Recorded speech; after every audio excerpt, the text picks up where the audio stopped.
시청자 여러분, 안녕하십니까? 7월 3일 굿모닝 MBN 시작합니다. 먼저 오늘의 주요 뉴스입니다. 전국 대부분 지역에 폭염특보가 내려진 가운데 오늘 서울의 한낮 기온이 35도까지 치솟는 등 무더위가 절정에 달하겠습니다. 제주도와 전남 해안에는 시간당 30에서 60mm 안팎의 매우 강하고 많은 비가 내리는 곳이 있겠고 내일은 비가 전국으로 확대되면서 무더위가 다소 주춤하겠습니다. 윤석열 대통령이 통일부의 역할과 정체성에 대해 통일부는 북한 지원부가 아니라며 정책 쇄신을 주문했습니다. 김영호 통일부 장관 후보자에게 힘을 실어주기 위한 발언으로 풀이되는데 민주당은 통일부를 제2의 국정원이나 대북 선전부서로 만들려는 것 아니냐고 비판했습니다. 정부가 친북 논란 등이 제기된 독립유공자의 공적을 재검증해 이른바 가짜 유공자의 서운을 박탈하는 방안을 추진합니다. 재검토 대상에는 손혜원 전 의원의 부친과 고 김원웅 전 광복회장의 부모 등이 포함된 것으로 알려졌습니다. 민주노총이 오늘 윤석열 정권 퇴진을 주장하며 대규모 총파업에 돌입합니다. 파업은 2주 동안 진행할 예정인데 조합원 120만 명 중 40만에서 50만 명이 참여할 것으로 예상됩니다. 미국 동부 볼티모어 지역 축제 현장에서 한 괴한이 총기를 난사해 2명이 숨지고 28명이 다쳤습니다. 총격 용의자는 현장에서 달아났고 아직 신원이 특정되지는 않은 것으로 전해졌습니다. 교통 검문을 피해 달아나던 10대 소년이 경찰 총격에 사망하면서 시작된 프랑스 내 폭력 시위가 닷새째 지속되고 있습니다. 프랑스 정부는 현지 시각으로 어제 700여 명이 추가로 체포됐다고 밝혔는데 현재까지 체포된 시위대는 모두 3,000명이 넘습니다. 무더웠던 주말 잘 보내셨습니까? 주말 동안 정말 푹푹 찌는 날씨가 이어지면서 전국 대부분 지역에 폭염특보가 내려졌습니다. 전국 해수욕장에는 피서객들이 몰리면서 인산인해를 이뤘습니다. 오늘 첫 소식은 박상호 기자입니다. 강하게 내리쬐는 햇볕에 백사장이 뜨겁게 달아올랐습니다. 파라솔 그늘이 없으면 가만히 앉아있기도 힘들 정도입니다. 바다로 뛰어든 피서객들은 나올 생각이 없습니다. 넘실대는 파도를 즐기고 물장난을 치며 더위를 날려버립니다.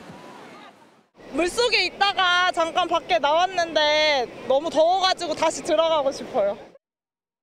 부산에도 올해 처음 폭염주의보가 발령되면서 해수욕장 주변에는 이렇게 물을 안개처럼 뿌려 온도를 낮춰주는 일명 쿨링 포그까지 가동하고 있습니다. 해운대 해수욕장에는 공식 개장 첫날에만 5만 5천 명이, 충남 대천 해수욕장에는 이틀 동안 무려 20만 명이 다녀갔습니다. 우리나라 지도가 빨갛게 물들 정도로 전국 대부분 지역에 이틀 연속 폭염특보가 발령됐습니다. 대구는 데프리카로 불리던 이유를 실감케 한 날씨였습니다. 대구 북구의 한낮 기온이 34.7도로 전국에서 가장 높았는데 습도까지 높아 불쾌지수를 더욱 끌어올렸습니다. 날씨도 엄청 습하고 온도도 너무 올라가서 오늘 너무 한증막처럼 너무 더운 것 같아요. 강원 강릉에선 밤사이 최저기온이 27도에 육박하는 열대야가 나타나기도 했습니다. MBN 뉴스 박상호입니다. 주말 동안 전국을 달궜던 이 찜통 더위는 오늘도 이어지겠습니다. 전국 대부분 지역의 낮 기온이 33도까지 오를 것으로 보이는데요. 하지만 제주도와 전남 지방에는 호우가 쏟아지고 내일은 이 비가 전국으로 확대될 전망입니다. 급격한 변화를 보이고 있는 우리나라의 날씨와 이번 주 전망, 신영빈 기자가 알아봤습니다. 지난 토요일 강원도 강릉의 밤 기온은 26.7도로 시민들은 밤잠을 설쳤습니다. 서울도 지난 수요일 올해 첫 열대야가 관측되며 2년 연속 6월 열대야를 기록했습니다. 장마가 주춤한 사이 밤낮을 가리지 않고 기승을 부리는 폭염은 오늘 절정을 보일 전망입니다. 전국 대부분 지역에 폭염특보가 내린 가운데 서울의 낮 최고 기온은 35도까지 올라 올해 들어 가장 더울 것으로 보입니다. 이번 더위는 내일부터 쏟아질 비가 잠시 식힐 전망입니다. 한반도 남쪽에 머물던 정체전선이 서서히 북상하고 있기 때문입니다. 오늘 제주와 전남 지역엔 호우특보가 내려진 상황. 7월 2일과 3일 사이에는 제주도와 남해안을 중심으로 돌풍과 천둥, 번개를 동반한 강하고 많은 비가 내릴 것으로 예상됩니다. 남해안을 중심으로 비를 뿌린 비구름대는 내일부턴 전국을 영향권에 둘 예정인데 기상청은 이번 주 중반 비가 그치면 또다시 폭염이 찾아올 것으로 내다봤습니다. 무섭게 물폭탄을 뿌리다가도 곧바로 폭염과 열대야가 찾아오는 한반도. 도깨비 날씨의 원인으로는 해수면 온도 상승이 꼽힙니다. 지구 기온이 가파르게 상승한 영향으로 한반도 주변 해수면 온도가 오르며 달아오른 수증기가 한반도로 유입돼 폭염과 열대야, 집중호우의 위력을 키우는 겁니다. 여름철 한반도 날씨를 예측하기 어려워진 만큼 재난 대비 태세를 재점검할 필요도 커지고 있습니다. MBN 뉴스 신영빈입니다. 윤석열 대통령이 통일부가 그동안 대북지원부 같은 역할을 해왔다며 통일부의 역할 변화를 주문했습니다. 통일부 장관 후보자의 과거 강경 발언과 또 장차관 동시 교체를 두고 논란이 커지는 가운데 대북 관계에 대한 대통령의 의중을 명확히 밝힌 겁니다. 배준우 기자입니다. 윤석열 대통령은 통일부가 그동안 대북지원부 같았다며 달라질 때가 됐다고 말했습니다. 문재인 정권에서 북한과의 대화와 협력을 추진했던 통일부의 역할에 사실상 변화를 주문한 겁니다. 앞으로 통일부는 자유민주적 기본 질서에 입각한 통일이라는 헌법 정신에 따라 통일부 본연의 역할을 수행해야 할 것이라고.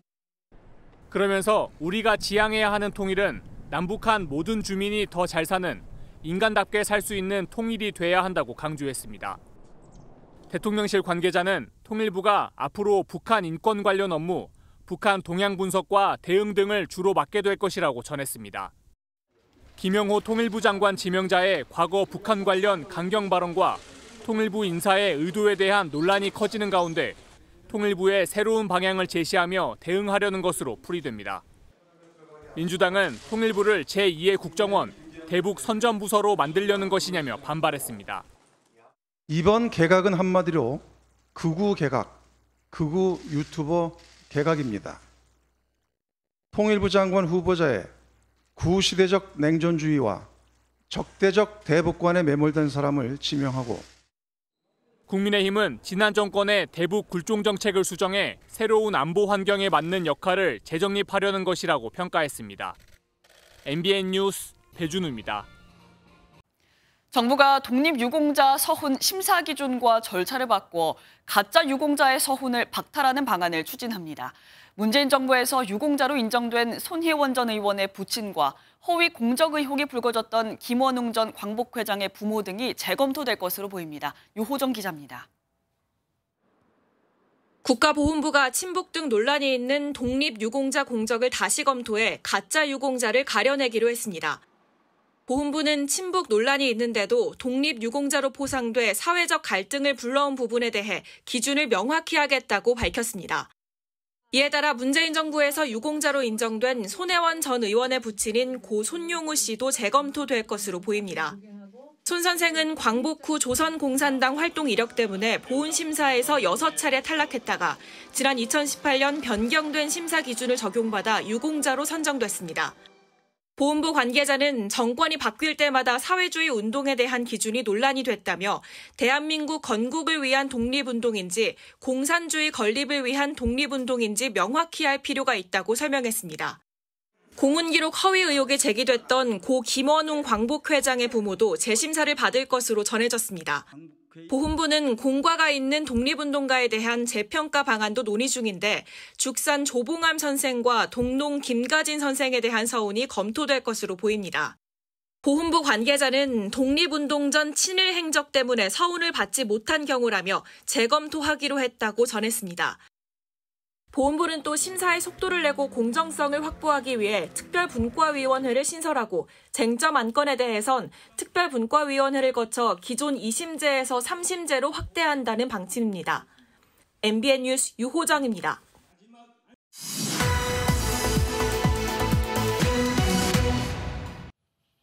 네, 정치권 뉴스 정치부 김태림 기자와 자세한 이야기 나눠보겠습니다. 어서 오십시오. 일단 첫 번째 주제가 이낙연 전 민주당 대표 이야기 같습니다. 이 귀국 후에 활발히 활동을 하고 있는데 지금 어떤 내용입니까? 네, 활발히 활동을 하면서 발언도 더 강경해지고 있습니다. 네. 이낙연 전 민주당 대표 어제 광주 5.18 민주묘지를 참배했는데요. 여기서 윤석열 정부와 이재명 대표 체제의 민주당을 모두 비판했습니다. 네, 모두 비판했다고 하셨는데 하나씩 나눠서 좀 짚어보겠습니다. 일단 윤석열 정부를 향해서는 어떤 비판 내놨습니까? 이 전 대표는 참배 뒤에 기자들과 만나서 불행하게도 정부는 무능한 데다 폭주하고 있다고 직격탄을 날렸습니다. 이어 정부가 하루라도 빨리 체제를 정비하고 각성해주길 바라지만 이 기대가 쉽게 이루어질지 자신하지 못하겠다고 덧붙였습니다. 네, 조금 강한 발언이었던 것 같은데 그런데 이번에는 같은 편이라고 할 수 있는 이 민주당을 향해서도 작심 발언을 내놨다고요. 네, 그렇습니다. 이런 때 민주당이 중요한 역할을 해줘야 할 텐데 많이 미흡하다고 지적했습니다. 이재명 대표 체제를 에둘러 비판한 건데요. 이 전 대표는 민주당의 눈높이가 아니라 국민의 눈높이에 맞는 혁신이 돼야 한다면서 혁신의 핵심은 도덕성 회복과 당내 민주주의 활성화라고 말했습니다. 그렇다면 이게 혁신에 대해서 꼬집은 것 같은데 아마 민주당 이 혁신위원회 이야기일 것 같습니다. 그리고 이 민주당 혁신위원회가 두 번째 조금 어떤 새 신안을 내놓겠다고 이야기를 했다면서요. 네, 그렇습니다. 민주당 혁신위가 2호 혁신안으로 탈당과 복당 절차를 강화할 것으로 알려졌는데요. 최근 전당대회 돈봉투 사건이 불거지고 나서 윤관석, 이성만 의원이 탈당을 했고 김남국 의원 역시 가상화폐 투자 등에 연루됐었죠. 이제 조사도 받기 전에 잦은 탈당을 하면서 꼬리 자르기 논란이 불거졌는데 각종 비위 의혹이 터졌을 때 당 차원에서 조사나 징계도 받기 전에 탈당한 뒤 슬그머니 복당하는 이른바 꼼수 탈당을 막겠다는 겁니다. 네, 그런데 이 혁신위가 내놓은 이 꼼수 탈당 막는 방법 어떻게 할지 좀 구체적인 내용은 나왔습니까? 아직 구체적으로 나오진 않았지만 정당법을 개정해서 잦은 탈당을 차단하는 방식보다는 당헌 당규 개정, 당 지도부의 입장 표명의 방식을 택할 것으로 보입니다. 지금 당규에는 징계가 진행될 때 탈당을 하면 5년간 복당이 금지돼 있지만 당무위가 예외를 인정하면 1년 뒤 복당을 할 수 있습니다. 그렇다 보니 유명무실하다는 지적도 나왔는데요. 당헌 당규에 적시된 잦은 탈당자 복당 벌칙 규정을 강화하고 대상 범위를 넓힐 걸로 보입니다. 두 번째 혁신안과 관련한 구체적 내용은 이르면 내일 발표될 것으로 알려졌습니다. 네, 이낙연 전 대표 그리고 혁신위까지 그리고 이 민주당이 조금 지금 집중하고 있는 내용이 오염수 투쟁 아니겠습니까? 지금 민주당은 어떤 좀 움직임 보이고 있습니까? 네, 민주당은 후쿠시마 오염수 방류 반대 여론전에 집중하고 있습니다. 방류 저지를 위해 총력 대응에 나설 것입니다. 5월 26일부터 진행된 국민 서명운동은 현재 130만 명의 국민이 동참해 주셨습니다. 네, 이 토요일 같은 경우에는 민주당이 서울 시청이나 남대문 근처에서 대규모 집회를 열었었잖아요. 어제 일요일 같은 경우는 어떤 좀 구체적인 움직임이 있었나요? 여수에서 도보순례를 이어갔는데요. 민주당 김용민 의원과 전용기 의원, 당 소속 청년들이 5시간가량 도보순례에 나섰습니다. 19km를 걸으며 오염수 방류 반대 구호를 외쳤습니다. 후쿠시마 오염수 방류 반대한다! 반대한다! 반대한다! 반대한다! 네, 민주당 적극적으로 어떻게 좀 움직임을 보이는 모습인데 국민의힘 당연히 반대하겠지만 국민의힘 반응도 좀 짚어주시죠. 이제 민주당의 선동으로 우리나라가 시름시름 앓고 있다고 평가했습니다. 민주당의 선동 정치는 고스란히 수산업자와 횟집, 젓갈집 상인들에게 피해가 전가되고 있습니다. 민주당이 이번 달 전국에서 장외투쟁을 예고하고 있고 국민의힘은 이 투쟁이 반국가적 선동 행위라고 맞받으면서 여야 사이 간극은 좀처럼 좁혀지지 않을 전망입니다. 네, 다음 내용 한번 짚어보겠습니다. 이 박지원 전 국정원장 이야기인 것 같은데 이 정치 구단이라는 별명을 갖고 있지 않습니까? 박지원 전 국정원장이 어떤 좀 이야기 있는 의미 있는 내용을 좀 이야기했을까요? 네, 박 전 원장이 SNS에 글을 올렸는데요. 네. 나라가 절단나고 분열의 소리가 들린다며 대통령과 여당이 저렇게 하지만 양 이 씨는 뭐가 그리도 틀렸습니까? 라고 물었습니다. 여기서 양 이 씨, 그러니까 두 명의 이 씨는 민주당의 이재명 대표와 이낙연 전 대표를 가리키는 걸로 풀이됩니다. 어떻게 보면 이 선배 정치인으로서 조금 조언을 하는 모습인 것 같기도 하는데 결국 둘이 만나라 이런 이야기 같습니다. 네, 그렇습니다. 이제 두 사람이 빨리 만나서 쌓인 앙금을 풀고 단합해야 내년 총선에서 민주당이 이길 수 있다. 이런 훈수인 건데요. 아직 두 사람이 언제 만날지 시점은 정해지지 않았습니다.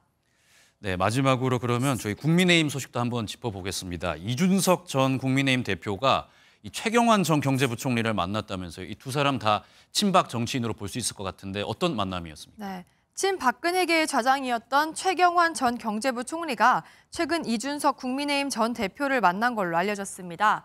서울 강남의 모 식당에서 이 전 대표와 약 2시간 30분 동안 만찬을 가졌다고 하는데요. 이제 이 자리에는 김용태 전 청년 최고위원, 이기인 경기도 의원, 구영모 전 국민의힘 혁신위원 등 당의 청년 정치인들도 함께했다고 합니다. 최 전 부총리는 보수 연합군을 언급하면서 총선 승리를 위해서는 보수 대통합이 필요하다고 강조한 것으로 알려졌습니다. 최 전 부총리는 2012년 박근혜 퀴즈로 영입된 이 전 대표와 교류하며 가까운 관계를 유지해온 것으로 전해지는데요. 이 자리에는 최 전 부총리가 평소 교류해오던 이 전 대표에게 당내 청년 정치인들과 소통할 수 있는 자리를 만들어달라고 요청하면서 마련된 것으로 알려졌습니다. 네, 총선 다가오면서 정치권이 숨가쁘게 돌아가는 것 같습니다. 오늘 여기까지 듣겠습니다. 정치부 김태림 기자였습니다.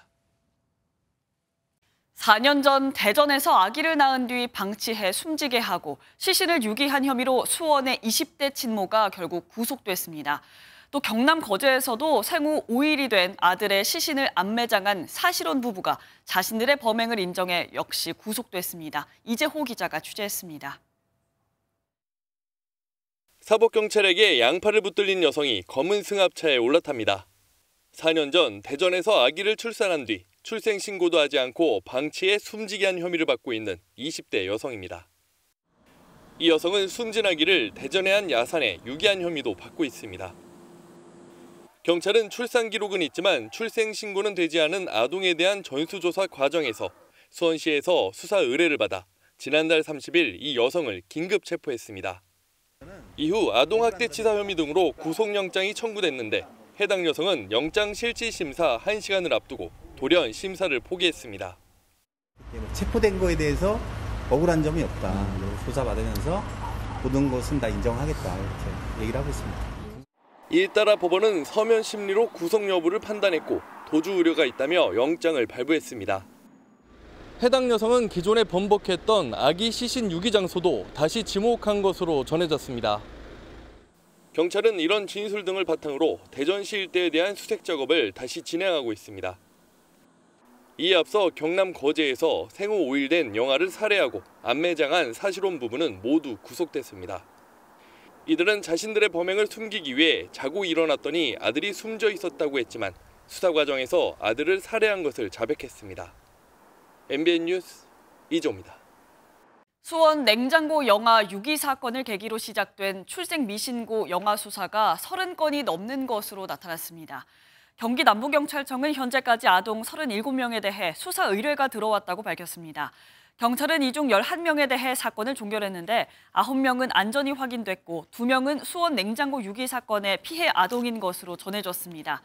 수사가 진행 중인 26명 중 20명은 베이비박스로 인계된 것으로 확인됐고 경찰은 나머지 6명에 대해서도 수사를 이어가고 있습니다. 이른바 대장동 50억 클럽을 수사하고 있는 검찰이 박영수 전 특별검사에 대해 구속영장을 청구하면서 굉장히 구체적인 상황을 담은 것으로 전해졌습니다. 박 전 특검 측이 안정적이고 확실한 대가를 요구하면서 상가와 토지 수수료로 각각 100억 원씩 요구했고 노후에 쓸 넓은 단독주택을 약속받은 것으로 검찰은 보고 있습니다. 이성식 기자입니다.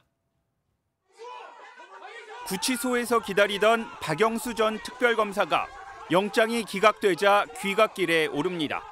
법원 판단에 대해서 한 말씀만 해주시죠. 취재 내용을 종합하면 검찰은 구속영장 청구서에 박 전 특검과 대장동 민간업자 김만배 씨 사이에 200억 원 지급을 약속한 구체적인 정황을 담았습니다. 검찰은 김 씨가 우리은행 청탁 대가를 요구받자 대장동 자산관리 회사의 증자를 통해 늘어난 지분 중 일부를 주는 방식으로 200억 원을 제공하겠다고 제안한 것으로 파악했습니다. 하지만 박 전 특검은 수익 발생이 불확실한 지분 참여 방식은 원하지 않는다며 보다 안정적이고 확실한 방식으로 대가를 받을 수 있게 해달라며 거절했습니다. 결국 박 전 특검의 요구대로 대장동 토지보상가액의 1%인 100억 원을 토지보상 자문 수수료로 받고 나머지 100억 원은 상가 시행이익에서 나눠받기로 조정한 것으로 알려졌습니다. 또 양재식 전 특검보는 고 검장님과 나에게 대장동 단독주택 부지에 집을 지어달라. 고 검장님은 집이 넓었으면 좋겠다고 하신다는 내용을 전했습니다. 그 결과 박 전 특검은 부지 150평과 주택을, 양 전 특검보는 부지 100평과 주택을 각각 약속받은 것으로 조사됐습니다. 하지만 검찰이 밝힌 이런 정황에도 법원은 다툼의 여지가 있다며 구속영장을 발부하지 않았습니다. MBN 뉴스 이성식입니다. 월요일인 오늘도 무더위가 이어지겠습니다. 제주와 전남을 중심으로는 많은 비가 내리겠는데요. 김나영 기상캐스터, 자세한 날씨 알려주시죠. 네, 장맛비가 주춤한 틈을 타 폭염의 기세가 나날이 강해지고 있습니다. 오늘도 전국 대부분 지역에 폭염특보가 계속되는 가운데 무더위가 절정에 달하겠습니다. 낮 최고 기온 서울 35도로 어제보다도 4도가량 높겠고요. 그 밖에 대부분 지역도 33도 안팎까지 오르겠습니다. 여기에 습도까지 높아 체감하는 더위는 더욱 심하겠습니다. 온열 질환에 걸리지 않도록 각별히 주의하셔야겠습니다. 한편 제주와 전남 남부에는 장맛비가 내리고 있습니다. 특히 제주에는 호우특보가 내려진 가운데 다소 강한 비가 집중되고 있고요. 전남 남부에도 시간당 20mm 안팎의 장대비가 쏟아지고 있습니다. 오늘 하루 동안 전남 남부와 제주에는 최고 80mm 이상의 많은 비가 예상되고요. 그 밖에 호남과 경남 서부 남해안에도 오늘 오전까지 최고 50mm의 비가 내리겠습니다. 또 오후에는 대기 불안정으로 인해 강원 북부와 호남, 경남에 5에서 40mm의 소나기가 지나겠고요. 내일과 모레는 전국에 또 한 차례 장맛비가 내릴 전망입니다. 내셨습니다. 오늘 하루 중요한 일정을 소개해드리는 굿모닝 오늘입니다. 어떤 일정이 있는지 함께 살펴보겠습니다. 윤석열 대통령은 오늘 김홍일 국민권익위원장과 각 부처 신임 차관 등 13명을 정식 임명합니다. 인사청문회를 거칠 필요가 없는 이들은 오늘 임명과 동시에 임기를 시작합니다. 오늘 서울중앙지법에서 송영길 전 더불어민주당 대표의 전직 보좌관 박모 씨에 대한 구속 전 피의자 신문이 열릴 예정입니다. 박 씨는 이른바 돈봉투 사건과 관련해 스폰서 김모 씨로부터 불법 정치자금 5천만 원을 받은 혐의를 받고 있습니다. 민주노총이 오늘부터 오는 15일까지 2주 동안 총파업에 돌입합니다. 윤석열 정권 퇴진을 주장하며 오전 10시 용산 대통령실 앞을 비롯한 전국 곳곳에서 파업을 진행할 예정으로 전체 조합원 120만 명 중 40만에서 50만 명이 참여할 것으로 보입니다. 미국 동부에 있는 볼티모어에서 총기 난사 사고가 발생해 수십 명의 사상자가 나왔습니다. 지역 축제 현장에서 총기 난사가 벌어졌는데 7월 4일 미국 독립기념일에도 총기 사건이 일어나지 않을지 우려가 커지고 있습니다. 워싱턴에서 최종락 특파원입니다. 현지 시각 2일 새벽 0시 30분쯤 볼티모어 남부 브루클린 한 지역 축제장에서 괴한이 총기를 난사했습니다. 현장은 주택가로 연례 행사인 브루클린 데이를 맞아 수백 명이 모여 있었습니다. This morning, all of Baltimore is grieving the lives that we lost here, and our hearts are with all those who are still recovering at the result of this mass. 볼티모어 경찰은 2명이 숨지고 28명이 다쳤다고 밝혔습니다. 18세 여성이 현장에서 숨진 채 발견됐고 20세 남성은 병원으로 이송된 직후 목숨을 잃었습니다. 총격 용의자는 현장에서 달아났으며 아직 신원이 특정되지 않았습니다. And I want those who are responsible to hear me very clearly. We will not stop until we find you, and we will find you. 현지 시각 2일 캔자스주 위치타시 한 나이트클럽에서도 총격이 발생해 7명이 부상을 당했습니다. 현지 경찰은 사건 경위를 조사하고 있으며 용의자를 추적하고 있습니다. 미국에서는 연휴나 주말에 대규모 사람이 모인 장소에서 총격 사건이 자주 발생하면서 오는 4일 독립기념일 다양한 행사에서 각별한 주의가 요구되고 있습니다. 워싱턴에서 MBN 뉴스 최종락입니다. 프랑스에서는 교통 검문을 피해 달아나던 알제리계 10대 소년이 경찰의 총격에 숨지는 일이 있었죠. 인종차별에 반대하며 시작된 시위가 닷새째 이어지고 있습니다. 그런데 이 시위가 점차 과격해지면서 체포된 인원이 3,000명을 넘어선 것으로 전해졌습니다. 이 소식은 고정수 기자입니다. 시위대와 경찰의 충돌이 가장 거셌던 프랑스 남부 마르세유. 최루탄이 터지고 시민 속에 섞여 달아나는 과격 시위대와 경찰 간의 추격전이 벌어집니다. 밤엔 통행 금지령까지 내려졌습니다. Il y a beaucoup de pillage ici en France, mais parce que eux ils font quoi? Ils nous tirent dessus. Et ils préfèrent piller pour essayer de se venger. 파리 인근 도시 라이레로즈 시장 집엔 과격 시위대가 차량을 몰고 들어와 시장 가족들이 부상을 입었습니다. 교통 검문을 피하려던 알제리계 10대 소년이 경찰의 총격에 사망한 후 발생한 시위 닷새 동안 프랑스 전역에선 600대 가까운 차량과 건물 70여 채가 불에 탔습니다. 그동안 경찰이 체포한 인원은 3,000명이 넘습니다. 시위가 폭동 수준으로 번지자 숨진 소년의 할머니가 자제를 촉구하기도 했습니다. Je veux aux policiers qui a tué mon petit-fils. C'est tout ce que je veux. Les policiers, ils sont là. Heureusement qu'ils sont là. 독일 방문 일정을 미룬 마크롱 대통령은 대책 회의를 소집했는데 연금 개혁 반대 시위 후 몇 달 만에 다시 정치적 책임론과 마주하게 됐습니다. 프랑스 정부는 아직 국가 비상사태를 선언할 수준은 아니라는 입장을 유지하고 있습니다. MBN 뉴스 고정수입니다. 경기도 군포의 한 술집에서 50대 남성이 여성 주인과 가게 안에 있던 손님을 흉기로 살해했습니다. 가해한 남성도 현장에서 자해를 하면서 중태에 빠졌는데 경찰은 남성이 흉기를 미리 준비한 점을 확인하고 수사에 나섰습니다. 김태영 기자가 취재했습니다. 흰 옷을 입은 남성이 가방을 들고 술집으로 황급히 들어갑니다. 잠시 후 경찰이 도착하고 흰옷 남성이 들것에 실려 나온 뒤 다른 남성과 여성도 구급차로 옮겨집니다. 소방관이 여성에게 심폐소생술을 하는 모습도 보입니다. 그젯밤 9시쯤 50대 남성 A씨가 술집 업주인 50대 여성과 가게 안에 있던 60대 남성 손님에게 흉기를 휘둘렀습니다. 남자가 흉기 행동을 부리고 있어서 그렇다고 깜짝 놀라서 왔더라고요. 신고 좀 해달라고 그래서. 피해자들은 병원으로 이송됐지만 모두 숨졌고 A씨는 범행 이후 현장에서 자해하면서 중태에 빠졌습니다. 가해 남성은 술집으로 들어간 지 5분도 안 돼 미리 준비한 흉기로 범행을 저지른 것으로 파악됐습니다. 때문에 경찰은 계획범죄에 무게를 두고 있는데 A씨와 피해자들 간의 관계는 아직 확인되지 않았습니다. A씨가 현재 의식이 없어 범행 동기 조사가 어려운 상황인데 경찰은 가게 안 CCTV를 통해 A씨가 범행 전 피해 업주와 말다툼을 벌인 모습을 확인했습니다.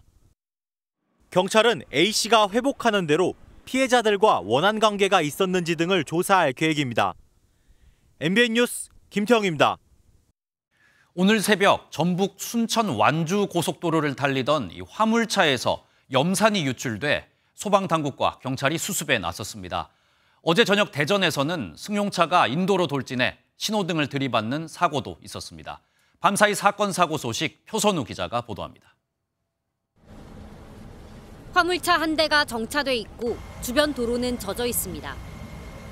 소방대원들은 쉴 새 없이 물을 뿌리며 방제 작업에 한창입니다. 오늘 새벽 1시 40분쯤 전북 순천 완주고속도로에서 25톤 탱크로리에 실려 있던 염산이 유출됐습니다. 한 20리터 정도 유출됐다는데 통행량이 막 새벽 시간에 적어서 소통하는 데는 아무 지장이 없어요. 다행히 인명피해는 없는 것으로 전해졌고 소방당국과 도로공사는 차선을 통제하고 대체 차량으로 염산을 이동시켰습니다. 경찰은 백미러를 보니 연기가 나고 있다는 운전자의 신고를 바탕으로 정확한 원인과 유출량을 조사할 계획입니다. 검은색 승용차 앞부분이 완전히 찌그러졌습니다. 신호등 기둥이 들려 있고 가게 야외 데크도 뽑혀 있습니다. 어제 오후 5시 40분쯤 대전 도마동에서 승용차가 인도로 돌진해 신호등을 들이받았습니다. 이 사고로 60대 승용차 운전자가 경상을 입고 병원으로 이송됐습니다. 어젯밤 8시쯤 서울 광진구의 한 고등학교에서는 5층 교실에서 불이 나 50분 만에 꺼졌습니다.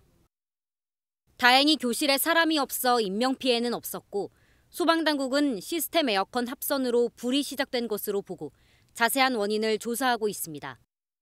MBN 뉴스 표선우입니다.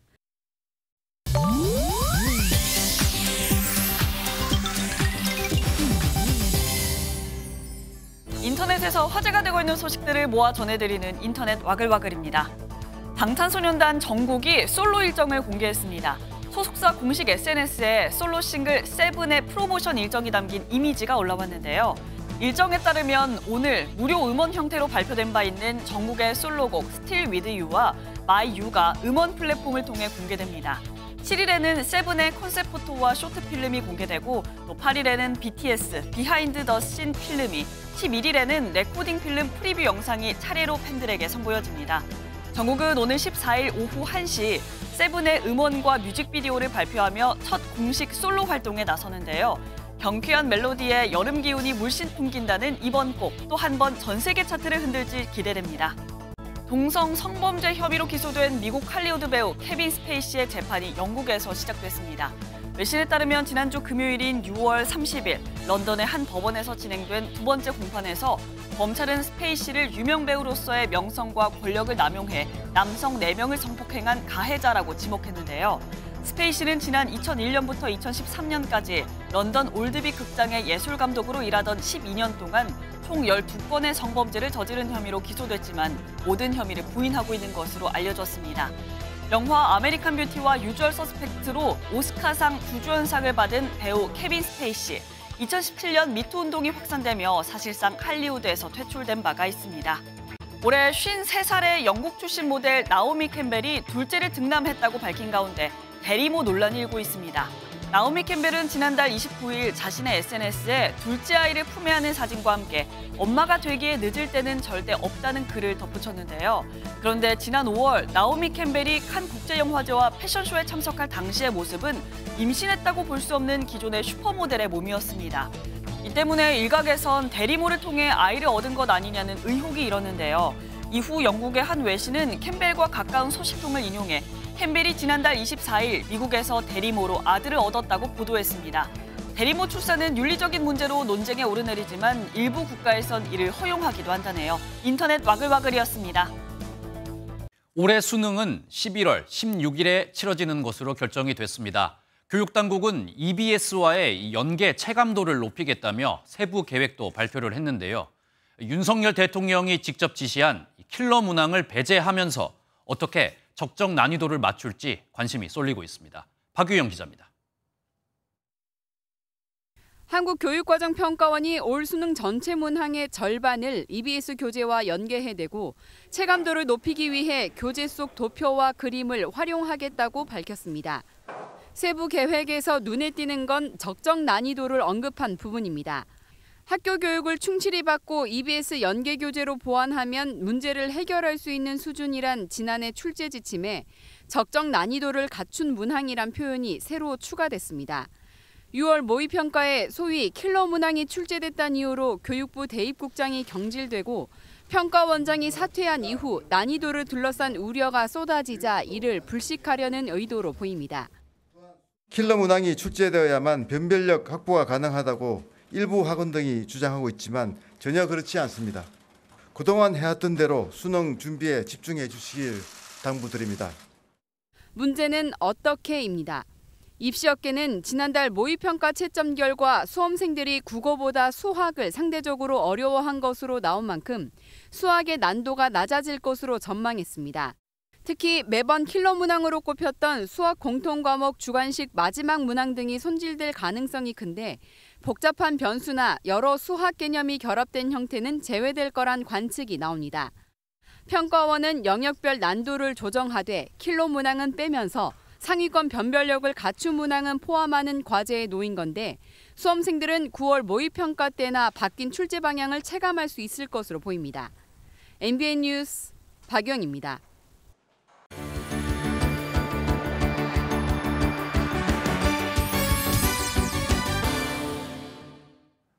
굿모닝 월드입니다. 사상 최초의 드론 전쟁으로 불리는 이번 우크라이나 전쟁. 최전선의 천병으로서 드론이 전쟁의 국면을 좌우하고 있는데요. 나라의 명운을 건 드론 훈련 장면을 만나봅니다. 하늘 높이 날아오르는 드론. 키이우 인근에서 촬영된 이 영상은 우크라이나 군의 드론 훈련 모습입니다. 훈련생이 실제 드론을 띄워 연습 중인데요. 한편에서는 커다란 총이 등장합니다. 이 총의 정체는 안티 드론 재민건. 전파 간섭을 통해 드론이 제대로 날지 못하도록 방해하는 무기인데요. 러시아군의 드론 공격을 막고 반대로 적군의 재민건을 피하기 위한 훈련을 동시에 진행하는 겁니다.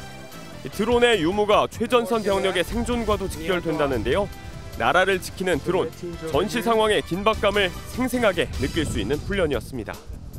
이번엔 멕시코시티의 한 동물원으로 가봅니다. 1975년 중국에서부터 건너온 자이언트 판다의 후손이 33번째 생일을 맞았다고 하는데요. 세계 최장수 기록을 넘보는 판다 신신의 생일 파티 현장으로 초대합니다. 판다 앞에 놓인 케이크 모양의 상자. 그 속은 판다가 가장 좋아하는 사과로 가득 채워졌다는데요. 중남미 유일의 자이언트 판다 신신의 33번째 생일 파티입니다. 자이언트 판다의 기대 수명이 사육 상태에서도 30년 정도인 점을 생각하면 천수를 누리고 있다고 해도 과언이 아닌데요. 어르신 판다의 생일을 축하하러 모인 관람객들로 동물원은 그 어느 때보다 북적였습니다. 주 멕시코 중국 대사와 멕시코 정부 인사들도 함께하며 자이언트 판다를 비롯한 희귀 동식물 보호에 협력할 것을 다짐했다네요. 캐나다의 7월 첫째 날은 건국기념일인 캐나다데이인데요. 매년 이날 밴쿠버에서는 조금 특별한 공연이 열린다고 합니다. 물 위에서 멋진 발레를 펼치는 무용수들, 사람이 아니라 배라고요. 캐나다 밴쿠버의 폴스 크릭. 동계올림픽 선수 초원이 자리했던 이 아름다운 곳에 여러 대 페리보트가 등장합니다. V자 대형으로 나타나더니 줄지어 빙글빙글 도는가 하면 대열을 맞춰 물살을 가르기도 하는데요. 일정한 간격에 맞춰 빙글빙글 회전하는 모습도 선보입니다. 꼭 배들이 펼치는 싱크로나이즈드 스위밍을 보는 것만 같죠. 한바탕 수상 공연에 소문을 듣고 몰려온 구경꾼들이 한가득입니다. 매년 7월 1일 캐나다 건국기념일인 캐나다데이에 펼쳐지는 이 공연은 어느새 30년의 전통을 자랑한다고 하네요. 굿모닝 월드였습니다. 원금과 이자를 갚느라 최소한의 생계도 이어가지 못하는 어려운 사람이 300만 명에 육박한 것으로 나타났습니다. 또 이 중에 절반 이상은 갚아야 할 돈보다 소득이 적다 보니까 추가로 대출을 받거나 연체를 하고 있는데요. 금융권에서도 비상이 걸렸습니다. 보도에 정규혜 기자입니다. 서울에서 식당을 운영하는 이수자 씨. 코로나를 버티며 엔데믹을 기다려왔지만 상황은 나아지지 않고 있습니다. 코로나 끝나면 좀 잘 될 줄 알았더니 더 안 되고 또 뭐 모든 물가도 오르고 뭐 어떻게 하던 거니까 해야지. 남는 게 없어도. 안주순 씨 역시 마찬가지. 장사 수입으로는 대출 이자조차 감당하기 어렵습니다. 대출을 지금부터 나가야 할 상황인데 여건이 많이 안 좋아가지고 지금 적체되고 있어요. 정경련이 자영업자 500명을 조사했더니 응답자의 63.4%가 지난해 상반기보다 매출과 순이익이 평균 10% 줄었다고 답했습니다.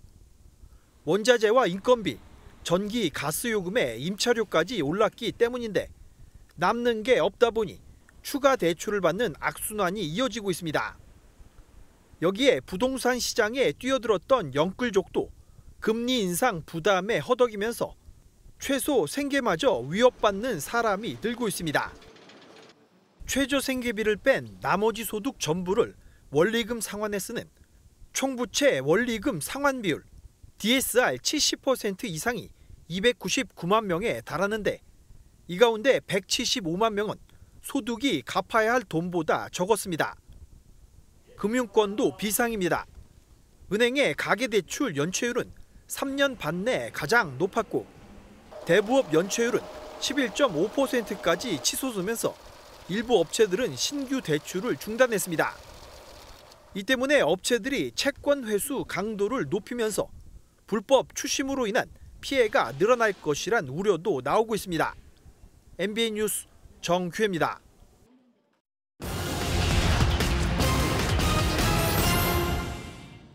매달 70만 원씩 5년 동안 저금하면 최대 5천만 원의 목돈을 마련할 수 있는 청년 도약 계좌가 오늘부터 14일까지 신청을 받습니다. 11개 은행 앱에서 오전 9시부터 오후 6시 30분까지 신청하면 됩니다. 지난달 15일 출시된 이 청년 도약 계좌는 6월 신청 접수를 받은 결과 76만 명 넘게 신청했습니다. 고압 송전선 주변에 사는 주민들은 앞으로 이사를 하지 않고도 최대 2,400만 원까지 보상을 받을 수 있습니다. 345kV 송전선의 경우 60m 이내, 765kV 송전선은 180m 이내입니다. 지금까지는 주민들이 집을 팔고 이사를 할 때만 보상을 받을 수 있었는데 이제는 이사 없이도 보상을 받을 수 있게 됐습니다. 배달 노동자들의 한 달 순수입이 250만 원 수준이라는 조사 결과가 나왔습니다. 배달 라이더는 한 달에 354만 원을 벌었지만 오토바이 등 장비 대여와 보험료 등으로 월 100만 원 정도를 지급했습니다. 또 배달 라이더의 3분의 1은 비자발적 실직을 당하고 플랫폼에 진입한 것으로 나타났습니다. 굿모닝 경제였습니다. 벌써 30도를 웃도는 무더위에 보양식 찾는 분들 많으십니다. 그런데 닭고기와 오리고기 모두 두 자릿수 가격 상승세를 보이면서 부담이 커지고 있는데요. 요즘 여름 보양식으로 흔히 찾는 삼계탕이 그야말로 금계탕이 됐습니다. 유승호 기자가 현장을 둘러봤습니다. 서울의 한 대형마트 정육식품 코너입니다. 바로 옆 소고기나 돼지고기와 달리 닭고기와 오리고기를 찾는 소비자들의 발길이 뜸합니다. 예년보다 오른 가격 탓에 닭 한 마리를 사기도 부담스럽습니다. 이렇게 비쌌나 싶을 정도로 사실 마트 끝날 때쯤 와서 세일 때 사는 가격도 옛날 가격보다 더 비싼 것 같고 그래서 조금 주저하게 되는 것 같아요. 조금씩. 1kg당 도매 가격 기준 닭고기는 지난해보다 10% 넘게 올랐고 오리고기 가격 상승률은 40%를 넘겼습니다. 조류 인플루엔자에 줄어든 사육두수와 사료값 인상이 닭과 오리고기 가격 오름세를 부추겼습니다. 올해 1분기 사육한 닭은 지난해 같은 기간에 비해 1.3%, 오리는 무려 15.5% 줄었습니다. 1kg당 사료값은 지난해보다 닭과 오리 모두 10% 넘게 올랐습니다. 치솟은 재료값에 삼계탕 식당도 어렵기는 마찬가지입니다. 최근 인건비와 전기료를 비롯한 공공요금까지 올라 엎친 데 덮친 격입니다. 그 원가 반영을 100% 하기에는 너무나 부담이 커요. 그렇게 많은 금액을 올릴 수도 없는 상황인 거고 감내하면서 가는 수밖에 지금 상황으로서는 그렇습니다. 역대급 무더위에 보양식 한 그릇조차 마음 편히 먹기 어려운 상황입니다. MBN 뉴스 유승호입니다. 군대를 가는 대신 공공기관에서 근무하는 흔히 공익이라 불리는 사회복무요원, 쉬운 보직이라는 시선도 있는데요. 실상은 괴롭힘이나 폭언에 시달려도 근로자도 군인도 아닌 애매한 신분 탓에 사실상 피해 구제도 어려운 상황이라고 합니다. 이혁재 기자가 취재했습니다.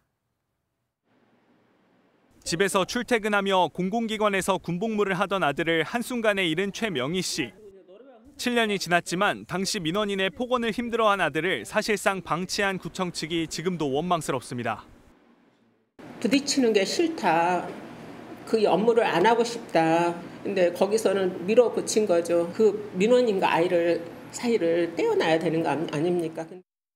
우울증으로 4급 판정을 받았는데 민원응대 업무를 맡겨 고통이 극대화됐고 극단적인 선택으로 이어졌다는 게 유족 측 주장입니다. 실제로 사회복무요원 노동조합의 실태조사에 따르면 응답자의 55%가 사회복무 중 대인기피, 우울증 등 기존 질병이 악화된 것으로 나타났습니다. 하지만 사회복무요원은 잡무를 맡아도 거부하거나 부서 간 이동, 사표 제출이 불가능합니다. 병무청에 근무지 재지정을 신청할 수 있지만 요건이 까다롭고 답변 기한도 딱히 없는 데다 노동청을 통해 구제받기도 어렵습니다. 일반 직장인 노동자와 달리 사회복무요원은 스스로를 보호할 수 없습니다. 법이 없기 때문입니다. 연간 3만 명이 넘는 사회복무요원. 공무원에 준하는 지위는 있다지만 군인도 근로자도 아닌 모호한 신분 탓에 어려움이 닥치면 도움을 요청할 곳조차 마땅치 않습니다. MBN 뉴스 이혁재입니다. 월요일 아침 굿모닝 MBN 마치겠습니다. 함께해 주신 여러분 고맙습니다.